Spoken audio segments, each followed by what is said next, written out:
그래서 첫 번째는 인테이크죠. 그래서 가장 흔한 인테이크 방법은 바로 요즘 시대에는 전화로 이제 인테이크를 받는 것입니다. 그래서 대부분의 상담소에는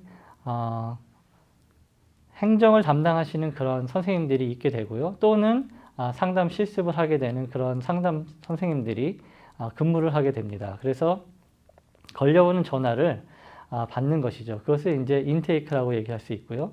또 요즘 같은 시대에는 인터넷으로 인테이크를 받는 그런 방법도 있을 터인데 대부분의 지금 미국 상황 같은 경우에는 인터넷으로 그렇게 하는 경우는 거의 없고요. 그리고 대부분은 이제 전화를 통해서 인테이크를 이제 받게 되겠습니다. 한국의 경우는 저도 한국에서 나가본 지 얼마 오래됐기 때문에 잘 모르겠는데 아마 한국에서도 그 인터넷으로 인테이크를 하는 것은 좀 흔하지 않은 방법이라고 생각이 됩니다. 자, 그 다음에는 이제 생각해 볼 것은 뭐냐면 각 상담실마다 자기 나름대로의 그런 독특한 그런 전화 응대 매뉴얼이 있다는 것이죠. 그래서 그 매뉴얼이 있는 이제 여러분들이 실습을 만약 하게 되러 이제 외부에 나가실 때 그곳에 있는 상담소에 그런 정책들을 여러분들이 파악을 하시면 되겠습니다. 그래서 어떻게 전화를 받는지, 먼저 자기 소개를 어떻게 하는지 이런 것들에 대한 그런 매뉴얼이 아마 있을 것입니다. 그래서 그런 것들을 통해서 여러분들이 전화 응대를 하게 되는 것이죠. 중요한 것은 무엇이냐면 이렇게 전화를 응대할 때 아주 친절한 태도로 그렇게 전화를 거시는 분에게 응대를 해줘야겠죠. 그죠? 그리고 맨 처음에 할 일은 무엇이냐 하면 간단한 신상을 파악하는 것입니다. 나이가 얼마나 되고 그 다음에 어디에 사는지 아니면은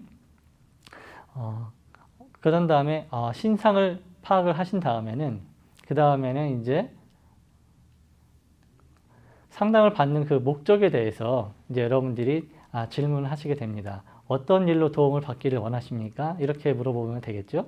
그런 식으로 해서 인테이크를 이제 하게 되는 것입니다. 근데 이제 인테이크를 할 때 중요한 점은 무엇이냐면 만약에 그렇게 전화를 거는 사람이 위급 상황 또는 응급 상황인지 아닌지를 여러분들이 판단을 하셔야 됩니다. 예를 들어서 가장 흔하게 우리가 응급 상황이라고 생각되는 부분은 아마 자살 위험이라고 그렇게 생각이 듭니다. 그래서 자살에 대해서는 언젠가 다시 우리가 검토를 한번 할 시간이 있을 것 같긴 합니다. 그렇지만 위기 상황에 대해서 얘기를 할 때에 그 전화를 걸어오시는 분이 자살 생각이 있는지 없는지 이런 것들을 직접적으로 물어보셔야 된다는 것이죠.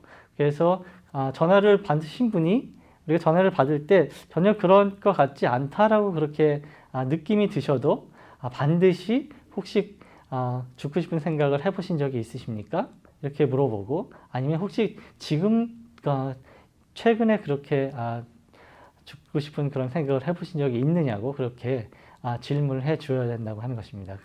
그래서 실제로 그렇게 물어보았을 때 정말 최근에 정말 자기가 죽고 싶었다고 그렇게 얘기하는 그런 분이 있다면 적절한 도움을 받을 수 있도록 안내를 해 줘야 되는 것이죠. 예를 들어서 미국 같은 경우에는 911에 전화를 하거나 아니면 또 수이사이드 핫라인이라는 그런 전화번호가 있습니다. 그래서 자살을 생각하는 그런 사람들이 언제든지 전화를 걸 수 있는 그런 핫라인 번호가 있으니까 그 번호로 전화를 걸어서 적절한 도움을 받으실 수 있도록 그렇게 안내를 해 줘야 되는 것이 인테이크 시에 우리가 해야 될 일입니다.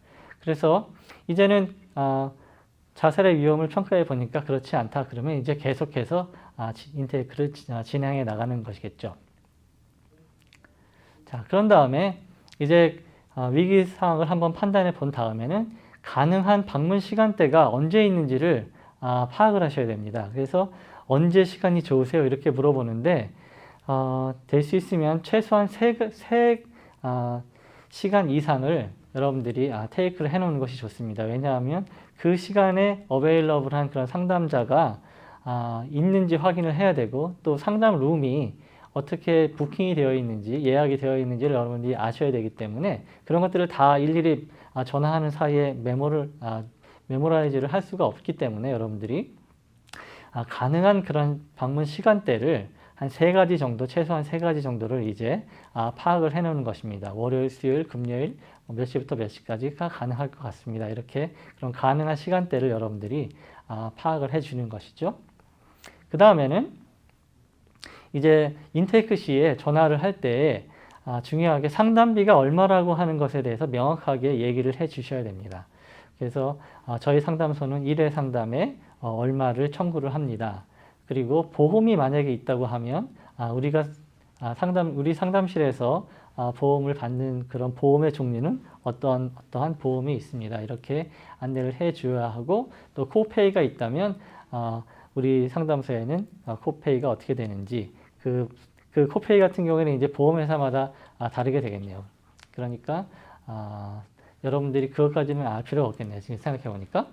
그래서 상담비에 대한 내용을 이제 소개를 해 주어야 되고, 그 다음에 또 중요한 것은 그 상담소에 오는 그 방법에 대해서, 주소에 대해서 정확하게 얘기를 해 주셔야 된다고 하는 것이죠. 그리고 또 중요하게 해야 될 것은 뭐냐 하면 주차장이 어디에 있는지 그것을 여러분들이 꼭 안내를 해 주셔야 됩니다. 그래서 저희 상담소 주차장은 어디에 위치해 있고 그 주차장에서 나오셔서 어떻게 찾아오시면 됩니다 라고 하는 인포메이션을 잘 주셔야 된다는 것이죠. 그것이 인테이크 전화상에서 전부 다 이루어져야 될 그런 내용이 되겠습니다. 그 다음에 이제 상담자가 정해지면 추후에 연락을 줄 것이라고 하는 그런 것들을 이제 알려줘야 됩니다. 그래서 지금 제가 전화를 받는 이 사람은 상담을 하는 사람이 아니고, 이 상담자는 나중에 슈퍼바이저와 얘기를 해가지고 결정이 될 것입니다 라고 이렇게 얘기를 하는 것이죠. 그래서 본인이 상담자가 아니라고 하는 것을 알려주고요. 그리고 나중에 이제 연락이 갈 거라고 하는 사항을 알려주는 것입니다. 그리고 이제 중요하게 또 물어봐야 될 것은 무엇이냐면, 전화를 걸었을 때 만약에 받지 않는다면, 전화를 그분이 받지 않는다면 그 음성 메시지를 남겨도 되는지 안 되는지에 대한 그런 확인을 꼭 해주셔야 된다고 하는 것입니다. 만약에 어떤 사람이 있을 때 가정에 불화가 있는 그런 상황이라면, 만약에 그 전화를 음성 메시지를 남겼을 때 그 상대편 배우자가 그 사실을 알게 될 때 어떤 갈등이 생길 수가 있기 때문에, 그런 것들을 미연에 방지하고자 음성 메시지를 남겨도 되는지에 대한 그런 여부를 여러분들이 잘 체크를 해주셔서 전화할 때 알 수 있도록 그 인포메이션을 여러분들이 남겨야 된다는 것이죠.